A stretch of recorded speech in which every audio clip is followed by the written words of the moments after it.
All right, welcome back. Hope you're having a good day. This is my Barbados cherry tree. Sadly, this is actually a cutting from a tree that I had got. I'll show you a little picture of this tree right now. It came off the very top of that tree. It's pretty much like the top third of that tree. The mother tree, I had repotted it a couple months before our hurricane. Kind of hard to explain. It was actually getting some leaves and looking decent. And then I put it out in the sun. And I had part of it that was just growing like crazy, and then I had another little part of it that had what, the best I could tell, it might be what's called black aphids. I've never heard of black aphids before, but eventually I did find something that said the aphids I see are either the bluish kind or they're kind of yellow. And I kind of was doing a little dance, you know, with shade and then back in the sun and back in the shade and back in the sun. And then the condition that it was in the day after the hurricane, I really just kind of decided to give up on it. Might have been a bad idea to give up on it, perhaps. You know, maybe I could have taken that stump that was left, but it was ripped right out of the pot. I actually had it tied in the pot, and then, you know, the way that it was tied in the pot, it actually kind of strangled the roots more on the way out, if you will. And so I just had to give up on that. I did have this I thought would be a little memory of, what is it attached? It was attached about like that. And I was going to put some lime sulfur on it. I had tried some wood hardener. It was wearing off. And this year I was going to try to get some lime sulfur on it, you know, get it white and kind of offset a little bit. I didn't really like the look of the wood hardener. But then as soon as spring hit, it just kind of came right off. And since it was attached to the stump like that, I was kind of expecting that one day anyhow. It is just full of blooms here. It's one of the trees I struggle with.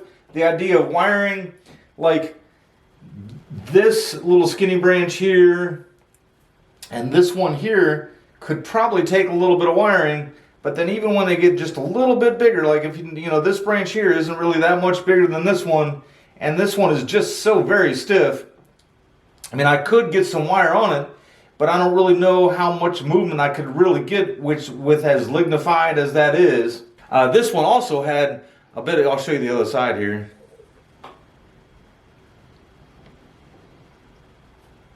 This one did have a little bit of a rough hurricane itself. Kind of got bare rooted a little bit. And now at this point, I don't know how well you guys can see it, it's got some exposed roots. And that is really where the wind just kind of took and pulled all the substrate up out of the pot. And I had to, you know, just kind of get it back in there. And now, you know, it's repotting season for tropicals, so I'm going to go ahead and just repot it. I am going to trim it heavily before I do that. And all these blooms, that's probably the most it's ever bloomed for me. I'm going to prune it before I repot it. Kind of hate to lose all these cherries. They are really tasty. I was just trying to let it build up as much health as possible, but right now I want to kind of just want to get it reduced some for the repotting.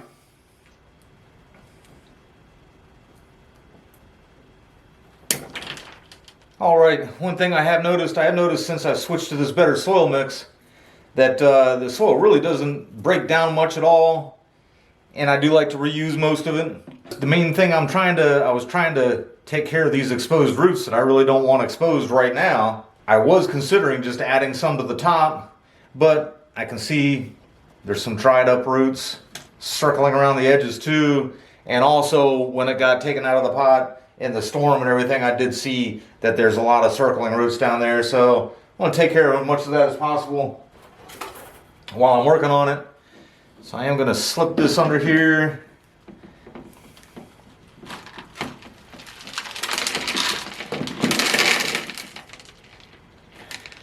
And let's see what we got.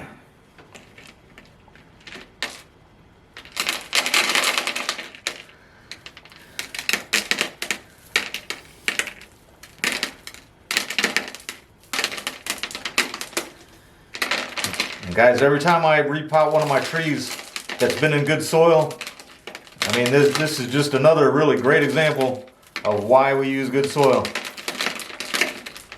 Just nothing but nice, healthy, white roots. It's very easy to work with.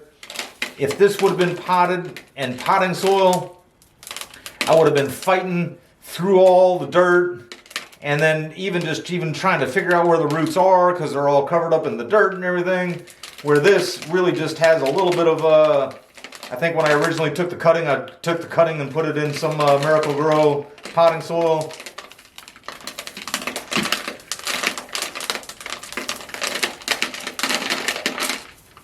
And I was right about what I saw when it got taken out of the pot. Plenty of circling roots here.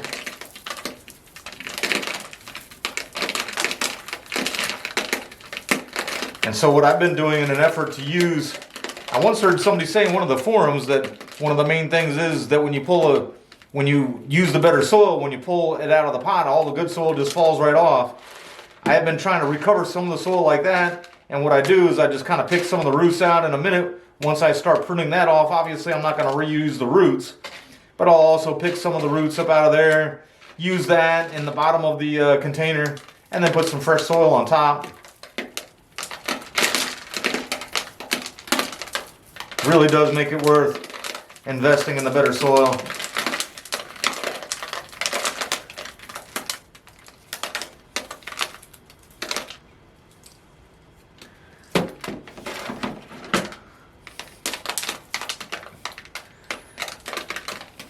Well, you know, I think I've mentioned it before. I had this setup. When I set up my room here to do this, I did it so I could have my left hand there for work. But it is amazing how much things stick with us from when we're little. They wanted to hold me, I'm left-handed. They wanted to hold me back from kindergarten because I couldn't really use my scissors with my right hand. And so I always got used to using scissors with my right hand. And then even though I set up the room for being left-handed, I really don't like using the pruners here with my left hand because I got trained to stop doing that when I was little. But anyhow, let's see, here's a couple. Definitely want to get the start of where they started circling at. There's one of them there.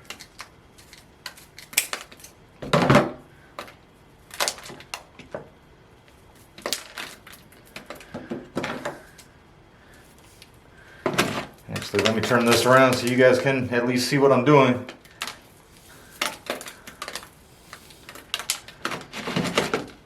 I don't know what's the matter with me not being able to use my left hand today.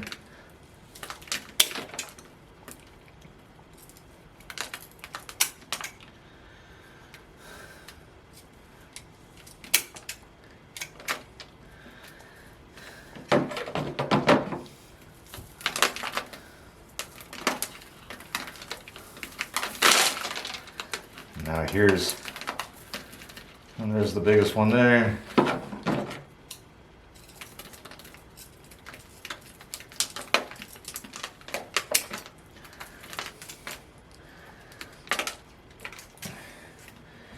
You know, for any manufacturers of tools, I have actually bought one of these that was advertised as being left-handed, but for some reason it was like huge and shaped all differently and everything. All we really need is for everything to be reversed. That's all we really need for it to be used with the left hand a little bit better. And like actually I remember in kindergarten and first grade they always had the left-handed scissors with the big yellow thing on there.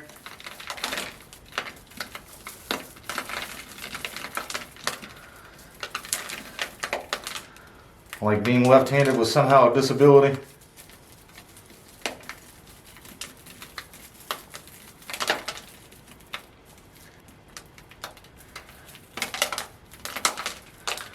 Again, very nice looking roots.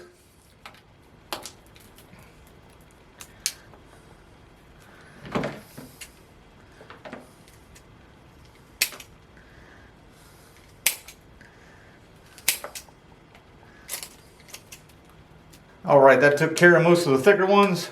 And I think also when I potted it the first time, I was trying to keep that piece of dead wood a little more visible. Now I don't have to worry about that. So where those roots were exposed there, I'm going to go ahead and get it planted up to the top of the trunk there a little bit better and worry about exposing the nabari some other time. All right, right back in the same pot.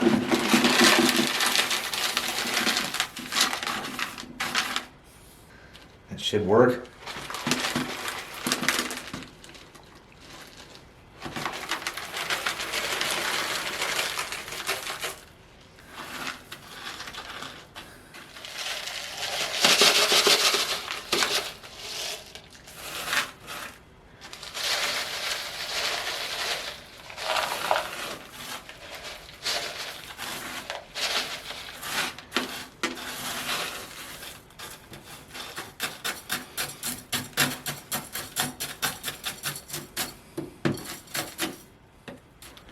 All right, so there we go. Looking pretty good. I don't remember exactly how long it's been in this training pot, but with that many roots that were in there, had to have been less than, say, like a year and a half or so, because I just discovered where to buy these pots not all that long ago. The way those roots were circling in, this thing should throw enough roots to get secured back in that pot really quick. And hopefully with that many blooms still on there, I still get some cherries to eat too. Alright, and then I'm not doing much of this guy today, so I figured I'd just take this chance to give you a quick update to my Crepe Myrtle here. This also had a really rough fall and winter altogether, and actually I might have mentioned it in a video, I'm not sure, but in January this thing actually, after our cold spurt, if you will, it just like started just blooming like crazy, and I was wondering what was going on.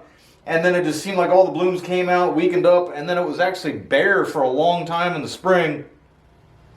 I dug this up out of my yard, I think about 4 years ago. In my first video I do talk about that a little bit, but the one that's still out there already had, leaves on it and everything, and this thing was just sitting there with no leaves on it. And then just, I don't know, a few weeks ago it started getting some leaves, and now it's got some blooms on there. I do want it to put all of its energy into just growing more branches for now. I notice when I do this to the one in the yard, it definitely gets a huge growth spurt afterwards, and I definitely need more branches. I didn't repot it. I didn't repot it earlier in the spring because of, the rough winter and fall that it had. I've missed that window now, but I'm hoping next year to do it. Remember, this isn't really a tropical, this is more of a deciduous, and so early spring would be the time to repot it when it didn't have any leaves. I was still worried about it surviving, so I didn't repot it. A couple more little flower buds in here I'm going to take out. So this year I really just wanted to develop more and not really to worry about too much about the flowers or anything like that. I just thought I'd throw that in at the end of the video there.